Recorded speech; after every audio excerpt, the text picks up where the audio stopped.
Welcome to the Refuse Ordinary podcast. I'm your host, Tamara, and I'm so glad you've decided to join us on this journey of discovering who God is and who we are in Him.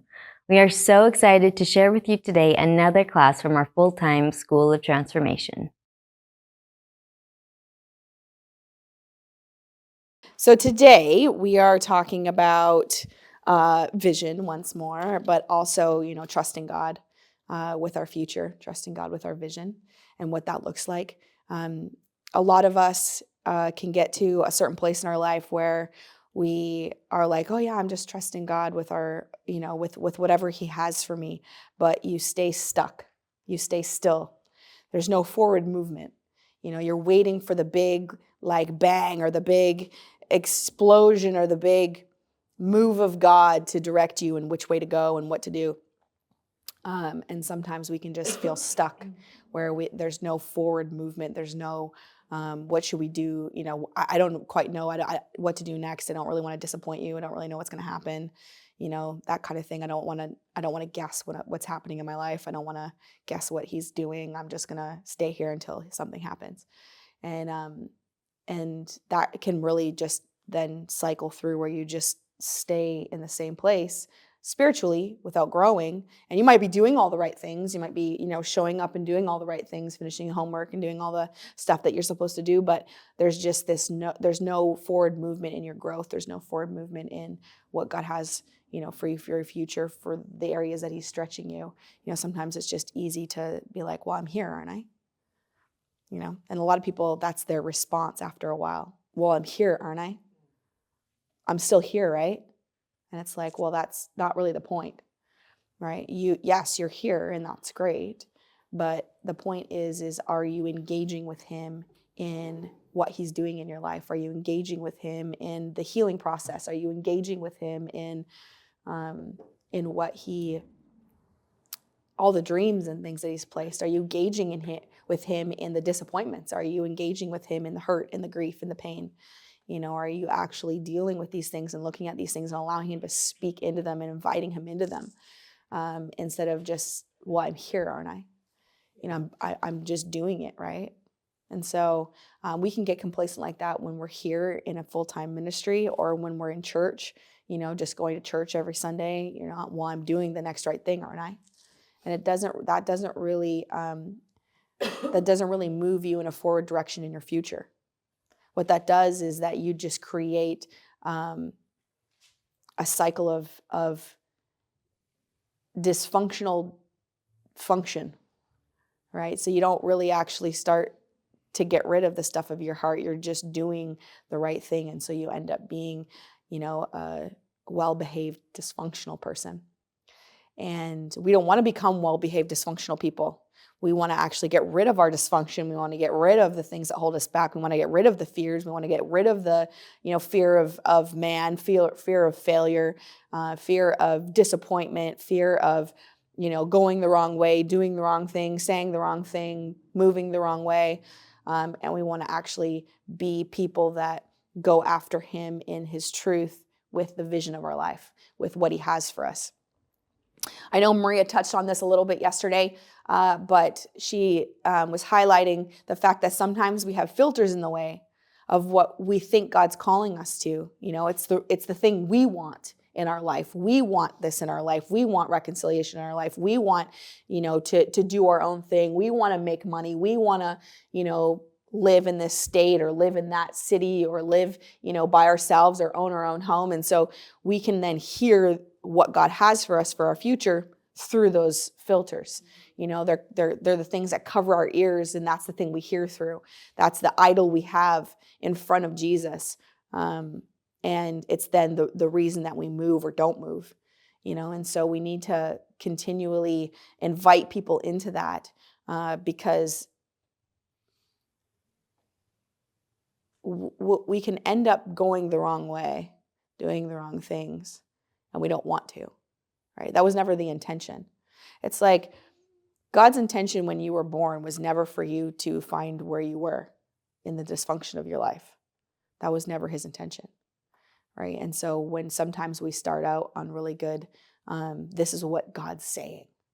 We haven't brought anybody into it. We haven't asked anybody's opinion. We haven't even asked God's opinion, but we really just, this is what we're doing. And that will cause dysfunction to play out in our lives. Even here, even in a full-time school, even in going on to level 2 or doing whatever, it's like this is what I'm doing. I'm doing this because this is what God's calling me to. And it's like, well, is he?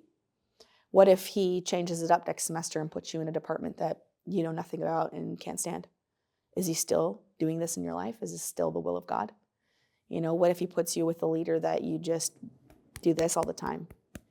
Iron sharpens iron, baby. This is what you do. Can't meet eye to eye. Can't, find common ground. The only common ground you have is you both love Jesus. What if that happens? Is this still what God is calling you to do?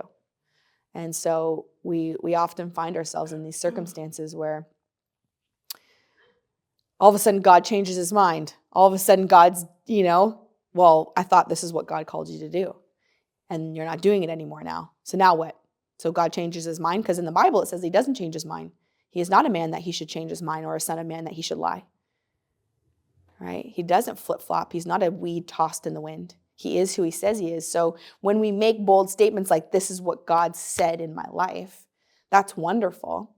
But is he going to continue to say it when it's really hard? Is he going to continue, this is what God said in my life, when it's disappointing, when I don't want to do it anymore, when I feel lost, and sometimes we have to live out those consequences. I know for me, part of my testimony is when I left here the first time, I had to leave partially for immigration because my immigration was running up, but I had about 5 months left before my immigration ran out, and I left 5 months early. And I asked Steve to pray about it, and he heard the Lord say, she gets to make a choice. And so I made my choice and I left. And I didn't, I think back then I did it under the guise of, this is what God said, and he let me have the choice. And I, in my maturity now can look back and say, well, I left because I was hurt. I left because I was lonely. I left because, and that was just 5 months early, but I still left because of all of these things and not necessarily because it was God's will. He did let me choose, but I believe that my life could have been maybe different had I stayed just 5 more months, right? And I did make a choice, and I did have to live out some really crazy things in this first 5 months when I lived at home.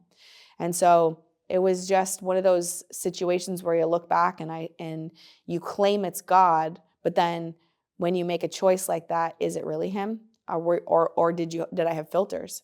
Did I have hurt in the way? Did I have offense? I had those things. I was one of the only single ones left.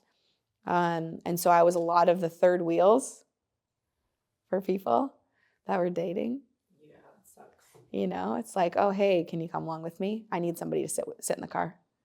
And that's pretty much what I did, right? It's like they're talking, they're getting to know each other, they're hanging out, they're having fun, and they just need me to babysit them, basically, to have a presence, And so it was a lot of that, and that became very hurtful. And so then that was the filter that I made decisions out of, and I don't think they were right, but then I walked it out and had to pay the consequences sometimes.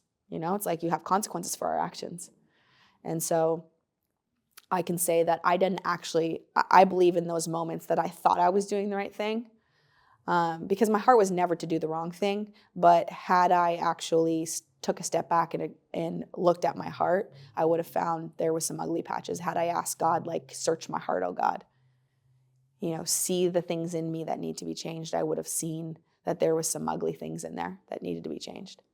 And so, when it comes to what's next, when it comes to figuring out, God's vision for your life, take a step back, look at your heart. Are there things in there that are holding you back? Are there things in there that are going to actually direct your future? Are there things in there that are actually going to steer you in a way that could cause devastation, could cause destruction, or could cause even just setbacks? Going back through the same cycle again. Man, why do I keep fighting myself here? And it might not even be the same cycle of outward dysfunction, but it could be the same cycle of inward dysfunction, inward thinking, inward heart stuff, going back to, well, I'm just going to hold on to this pain, you know? Does that make sense? You know, we have examples in the Bible of this where people trusted God for their future, celebrated when he came through for them, and then wanted to go back to slavery. Right? The Israelites were set free from slavery. Crazy circumstances. I would say miracles happened, right? They saw waters part on dry ground. They walked across it. They didn't get smushed by the water, but the people that were after them did. Like they watched God literally do miracles in front of them for them to eventually come into the promised land, right? Now they have history after history in here of 400 years passed before God said anything. And yet 40 years of wandering in the desert caused them to want to go back to absolute misery. What he did miracles to save them from, right? We forget that the cross is a miracle that he did for us. It's the thing he used to set us free. He overcame death. He took our sin so that we could be set free. And yet how many times do we just go around this mountain going, I just want to go back to my old life. I just want to go back to what's comfortable. I just want to go back to the familiarity of being in my stuff. And it might not even be like that much of an outward conscious thought, but that's what our actions say. That's what our inward thoughts are starting to go towards. That's what our behaviors are starting to model. Right? And so, how long does he have to continue to do miracles in our lives? Set you free from unforgiveness. Set you free from anger and hurt. Set you free from the trauma of your growing up. Set you free from the trauma of, abuse. Show you that he's always been there for you as a father. You know, he does all of these crazy miracles in our life, sets us free, shows up for us, comes through, the King of Kings and the Lord of Lords, on top of the miracle of the cross, on top of accepting us and not rejecting us, not smiting us to the ground. You know, and then we find ourselves in these situations where they're uncomfortable, they're irritating, people are irritating, they're hurtful. Sometimes they don't say the things you want them to say, or they don't do the things you want them to do, right? They challenge you. They maybe put you in a position where you feel like I should be moving forward and this feels like I'm moving backwards, right? But is he still going to be king on the throne of your life? Are you still going to press through? Is this still the place that he's calling you to? Is he big enough? Is he big enough to tell somebody else, hey, what you're doing is absolutely on point? I heard God say this. I really think you need to start praying into this. I don't know when it's going to happen, but I really feel like this is what's going to happen, right? Instead of saying, well, I heard God, and this is what he's saying. No, that's great. So what are you going to do with that? Because when you're out there and it's hard, or when you're here and it's hard, or when you're somewhere else and it's hard, is he still going to be the same God? And is he still going to have the same decision that you've made? Right? Are you still going to be able to uphold what your commitment is to him in that process? Because you need people around you. Like we said, community is a big deal, especially when it comes to future, especially when it comes to, who you are and who God is. And he just made us for community. There's also lots of stories in the New Testament of people that, Paul sent. Hey, I'm sending you my son Timothy. And he sent Timothy. It's like crazy. He sent Timothy to go to a church to fill in for Paul's position. Right? It's like, man, like he did the will of his spiritual father. Hey, I'm sending you Timothy. He's my son. He has the mind of Christ. He's going to come and teach you. And then they listened to Timothy because he was being sent by a father figure who's being sent by a spiritual father. Are we going to be spiritual sons and daughters that are then being sent? Hey, I'm sending you over here. I'm sending you into this line of work. I'm sending you into this ministry. I'm sending you into this state. I'm sending you into this place to go minister to these people. Will we be those people? Will we be those people that will submit ourselves to a spiritual father? Will we submit ourselves to God? Will we submit ourselves to one another, to the body, to be able to be used for his glory? Not for what we want, not for our dreams and desires. Those get fulfilled. They get fulfilled, and they get fulfilled in a way that you'll never realize until all of a sudden you're like, wow, here we are, living the dream that I've had for years. But are you willing to trust him with the process? Because it might not be a straight road. It might not be a very clear road. It might be a very windy road that's full of fog that you can't see ahead on. But will you trust him and the people that he's placed in your life? Because he's not surprised that we're all here. He's not surprised that this is who leads level 1 at this moment. And he won't be surprised if it changes in the next semester or it doesn't change in the next semester. He knows. And all of us have our hands out like this. Whatever you want, God. Whatever you want for my future. Whatever you have for the vision of my life. I might not understand it, but I'm okay. Because I'm serving you. I'm loving you. Whatever that looks like. I probably changed more jobs at the Father's House Church than probably me and Nicole. There might be a few others, but some people have just stayed in the same position for a long time, and that's great, and that's what God has had for their life. I've changed jobs a lot. I've gone and done thing after thing and shifted and changed, and I think that's part of my personality, and it's a little bit of my gifting. I'm good at just kind of jumping in and assimilating to whatever position I'm in, and I love it. There have been tons of jobs that I've hated, and not. Hate's a strong word. I would say tons of jobs that are not my personality type. They're not my skill set. They're not my love. They're not my passion, but they're where God had me. And I learned so much in those positions that when he actually then moved me from that place into something that I loved or into a position that I love this position. I love being one of the leaders of level 1. I love pastoring people. I love meeting with people. I love watching him heal people. That to me is a lot of fun. I love teaching and preaching. I love being able to watch him transform people. And so everything that I've learned in all my other jobs have really been building blocks for what he has for me today and what he's going to have for me tomorrow and what he's going to have for me next semester and the semester after that. He really is my foundation. And when he's building the castle of my life, he knows exactly what to put in it because he knows the beginning from the end. And so I need to really follow him, follow the leaders in my life to be able to hear God and to say, hey, Lise, I got this change. What do you think? This is what's coming down the pipeline. I need you in this position. Great, all in. Because I'm all in for him. I'm not all in for my desires. I'm not all in for what I want for my future. I'm not all in for my vision. I'm all in for him.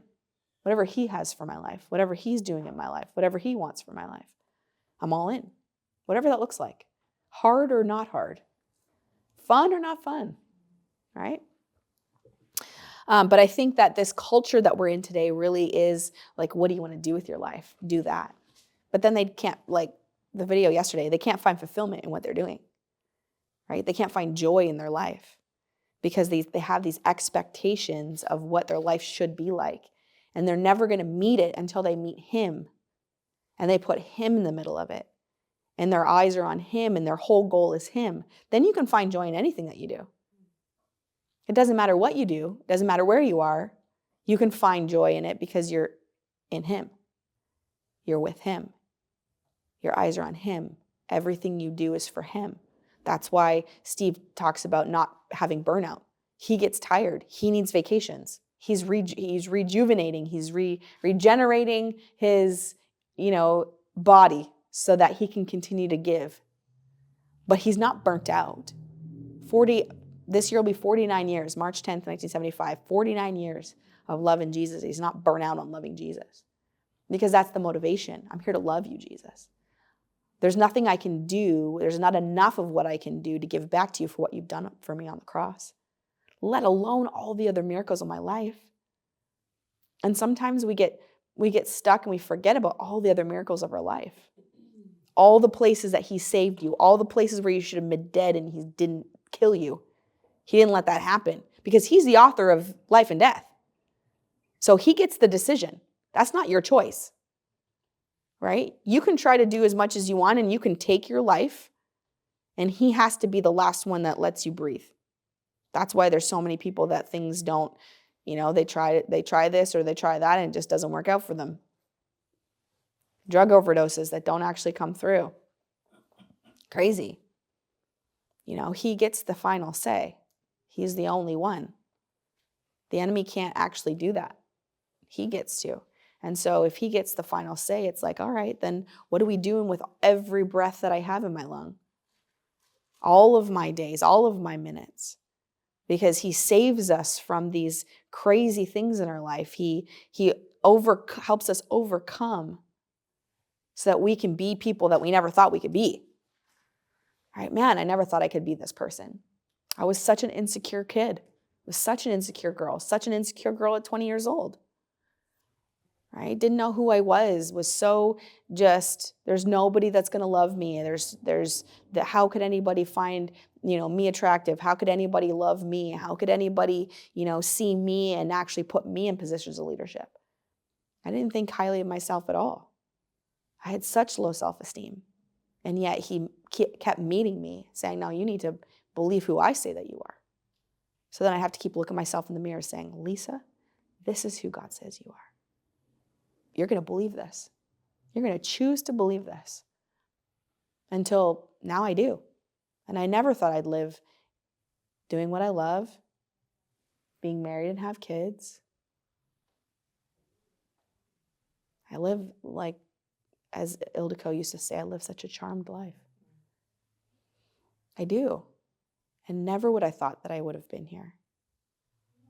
I didn't know what I was going to do with my life, but it definitely wasn't this. Where I look around and think, man, if I hadn't have said yes, they would have closed the church. They would have closed the church and they would have gone and done something different. But because I said yes and I was coming here as an intern, they didn't close the church. Because Steve said, I gave my word to this girl in Canada. So we have to be here at least for 6 months, if not a year. Right? And then look at all that's been birthed out of this, all the people that this place has touched, all the lives this place has transformed. And I get the fruit of that in my life. That's crazy to me. That blows my mind that he used my little yes and did something great with it. That's not me. That's all him. But he used me, and he used my yes, and he used my life, and he can use your yes, and he can use your life. And every part of your yes that you have placed in this place, in Oroville, California, every little seed that you've implanted and put in the ground will have fruit. However long or however short you're here, it will have fruit. You will have available fruit for you in this place always. And that's cool. That's exciting because he's allowing you to do that. He's allowing you to have that when we don't deserve it. What have we done in our life to deserve it? Right? We haven't done anything to be able to have fruit in our life from a place like this. Where anybody that comes in the future, whatever you've implanted here while you're here, working on the property, working at Yeovil, working at the gym, working in childcare, working wherever. It doesn't matter where. Mud Run, Lights of Hope, doesn't matter. Anything that you've deposited in this place, the way you've kept this building clean, the way that you've, done whatever it is they've asked you to do out there. Give up your weekends, give up your Saturdays, give up whatever. All of those things will bear fruit for anybody that's coming down the line behind you. All of the new students next semester will benefit because of what you did, because of the yes that you gave. And that's the vision of God. That's what you get to leave behind. You planted the seeds, and now they get to grow for the people coming in behind you. That's amazing. That's exciting that he used your yes, and he's going to continue to use it. Right? Does that make sense? Right? Anytime that you're in life, and you're not just graduating high school and you're not, young and have your whole life ahead of you, what you think, there's always going to be something in life. I can't do that because of this. I can't do that because of this. I can't do that because how am I going to pay my bills? I can't do that because how am I going to take care of my kids? I can't do that because, I have this full-time job and I have to quit it. Okay. There's never going to be a good time. So it's the fact that sometimes God just says, hey, will you come follow me? He did that to all the disciples. Right? 2 of them, famous fishermen, had a huge fishing company. Their dad built a huge fishing company. They were taking over the huge fishing company. Most successful fishermen in the area, Zebedee's. Zebedee's Fishing Co. is pretty much what that was. They built something that was legendary and going to be passed on for generations. They were supposed to take over the family business. That's the whole goal. You have sons to take over the business. That's what you did. There's no difference. So if you had a business, your sons automatically took it over. You don't have a choice. So that's what they were doing. They were fishing. They've been fishing their whole life so that they could take over the family business. And Jesus said, hey, both of you two, come, follow me. They literally left everything, wealth, prominence, their father, honor, everything that would have mattered to the Jewish culture. It would have been considered very disrespectful to have left their father and the business behind. Just left. Peter was married. Left his wife. No idea if he had children. Maybe. He left his family because Jesus said, hey, come follow me. And they knew something was different about him. They knew they were going to find life. I need people that are willing to leave everything for me, that put me above everything else. Father, mother, brother, wife, husband, kids. And he says it over and over. Will you put me above them? And it irks something in us. It causes friction inside of us. It causes angst inside of us. It causes a bit of a tug of war inside of us. Why would you do that? Why would I have to give up my kids, spouse, the people that you've placed in my life? And he's like, well, who's to say that you have to give them up, first of all? But will you put him in his rightful place? Will you put him as the king on the throne of your life? Will you love him more than those? I love my husband. There's no doubt about it. Anybody that watches who we are, watches our life, knows that I love him. I still love Jesus more. Jesus is still more on the throne than my husband will ever be. And he knows it. He'll be second all my life. And I better be second in his life. I never want to be first. I better be second. All right? And then you have your kids and they come in third. Your husband is always above your kids. Mm-hmm. It goes God, spouse, kids, everybody else, and then you. So Johnny is always first over my children. Now, we've been in a season of small childrendom. And when you have babies, they need more than he does.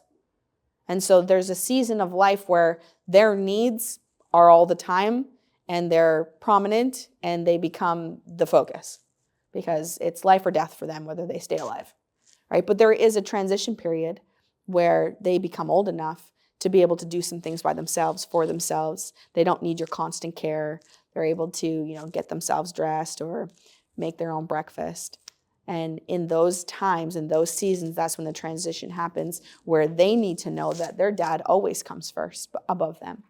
Their needs do not come above his, right? That's the place of honor that he holds in my life.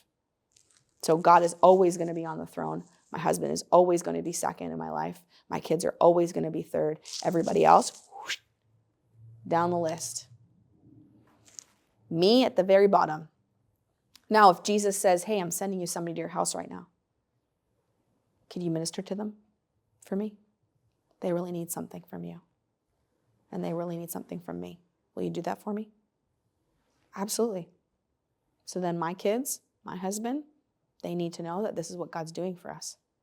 He's asking me to minister to somebody right now. And so if they need something, they can wait. Because I'm in the middle of doing what God is asking me to do. And that's the most important. Does that make sense? So when it comes to the vision and the future of our life, is he going to sit on the throne? Is he going to come above everybody else? Is he going to be the one that dictates what you do and when you do it? Or are you? Are your desires, your wants, your needs, your dreams, your filters, are they going to be the thing that sits on your throne? Because if they're the thing that sits on your throne, you're going to be finding yourself in very difficult situations, probably back to the beginning, and have to circle right around back at some point and find yourself here. Because that's just the way that it goes. If you can't put him first, you're going to put you first. Even if you say I'm putting somebody else first, it's going to come down to you. It's going to come down to self every single time. And you're going to find yourself putting yourself first, your selfish needs first, your entitlement first, your what about me first, I deserve this first, I've done the hard things and so now I get to live out in this way. That's always going to come first if you put you first, which means that you're going to end up having the same temptations and you're going to find the same cycle. But this is what I'm going to warn you a little bit right here. It says in the Bible that when you clean those spirits out, when the spirit of addiction and the spirit of selfishness and the spirit of entitlement and the spirit of hate and the spirit of unforgiveness, when all of those things get cleaned out of your life, if you open that door and invite them back in, it's actually going to be worse for you, 7 times worse, because they're going to bring 7 other demon friends and they're going to come and dwell in your life. So it's really, really, really important. This is why he says, it's really, really, really important that you keep me on the throne.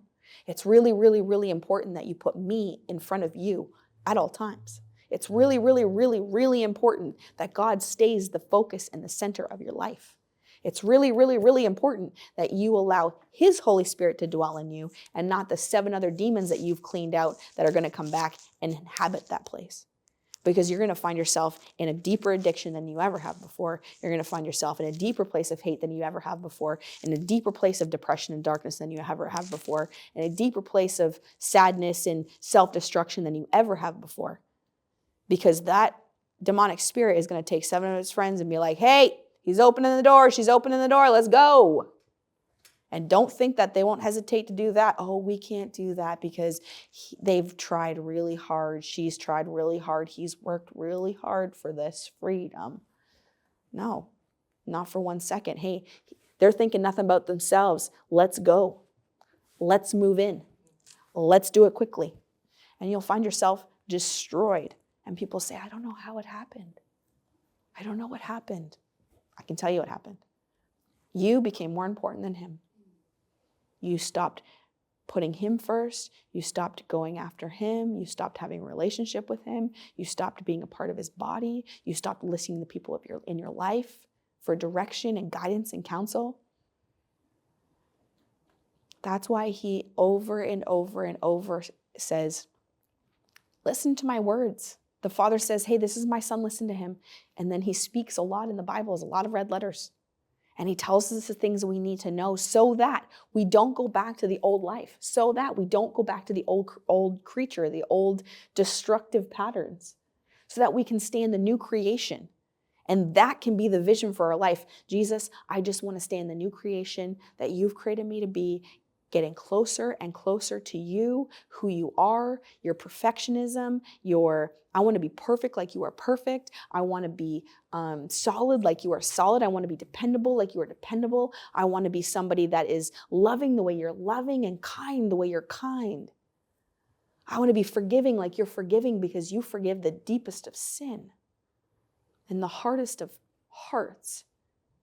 I want to be somebody that looks so much like him that people literally are like, I know that if I get around you, my life's going to change. There's accounts in the Bible where, Paul walked and his shadow healed people. Can you imagine? Can you imagine your shadow healing people? I want to see that. I want to see that. I want to abandon all of me so that the only thing left is the shadow of the Lord that lives through me, and that it'll heal people. Because the only thing they see is Jesus. The only thing they hear is Jesus. The kindness and the love that comes out of me is Jesus.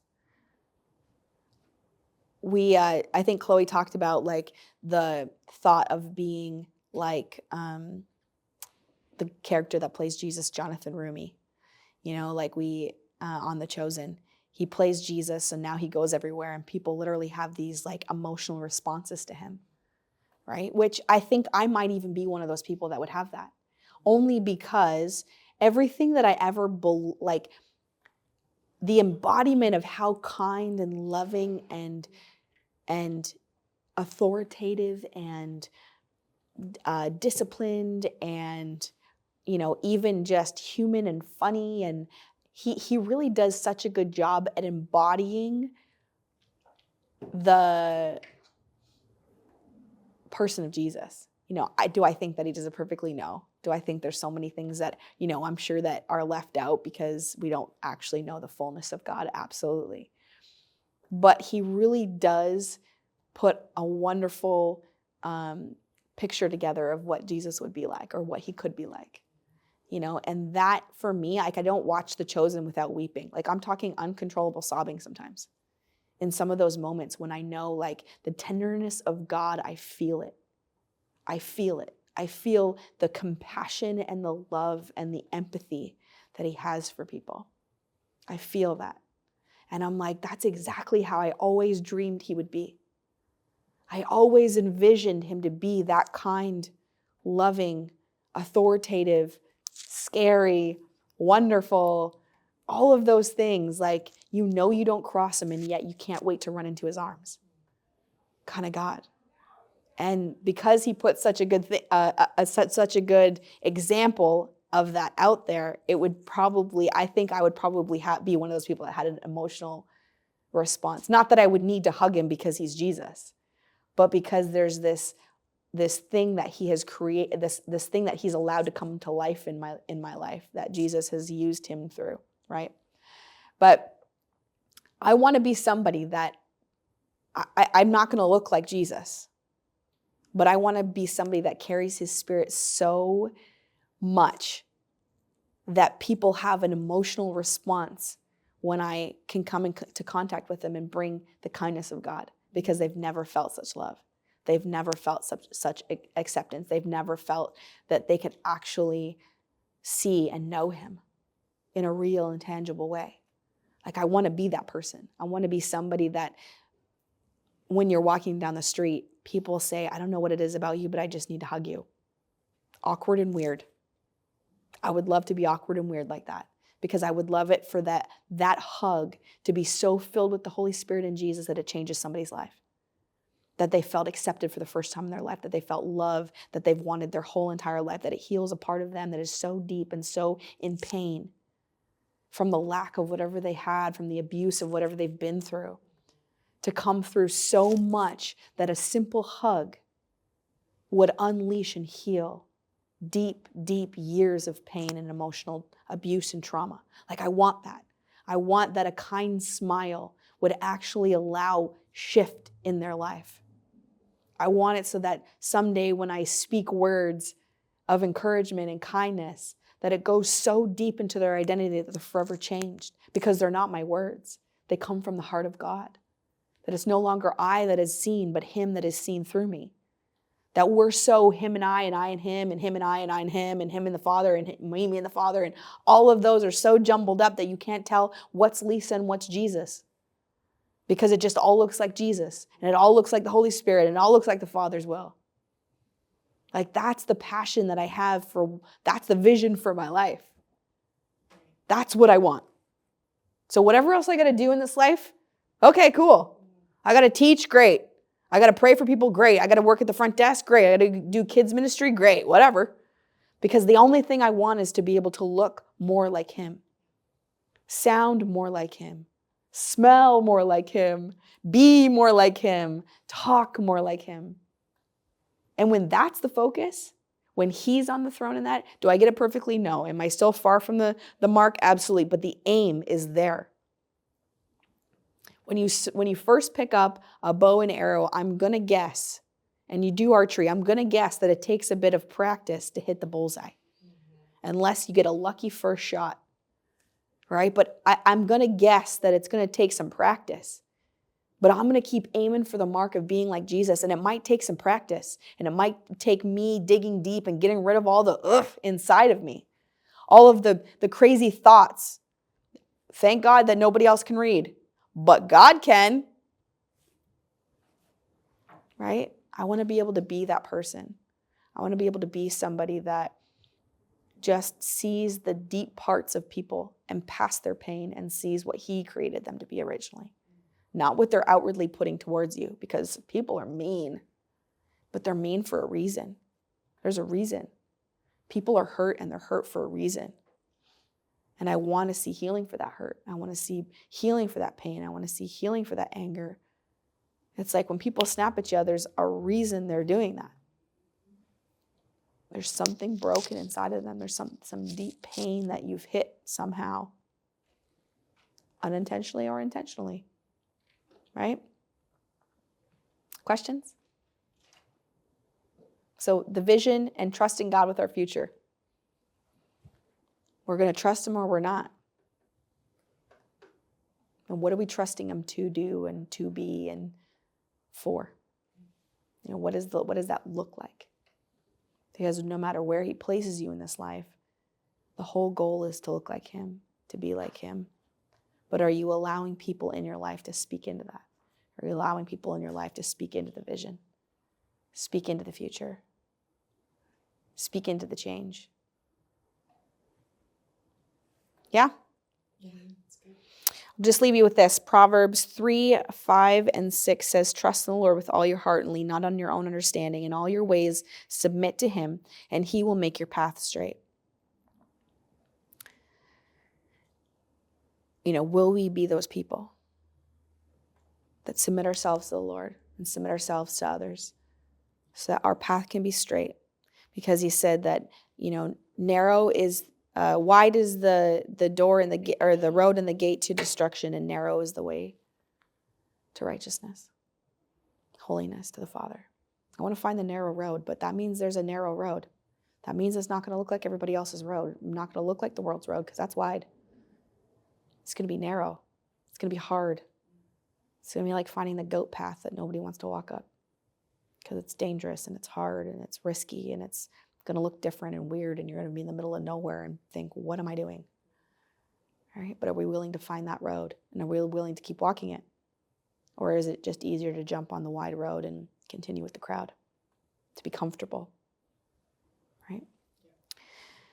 Philippians 4 through 9 says, rejoice in the Lord always. Yes, again, I say rejoice. Let the gentle spirit be known to all men. The Lord is near. Be anxious for nothing, but in everything by prayer and supplication with thanksgiving, let your requests be made known to God. And the peace of God, which surpasses all comprehension, will guard your hearts and your minds in Christ Jesus. Be anxious for nothing, but in everything by prayer and supplication with thanksgiving. There's a key there, with thanksgiving. Let your requests be made known to God.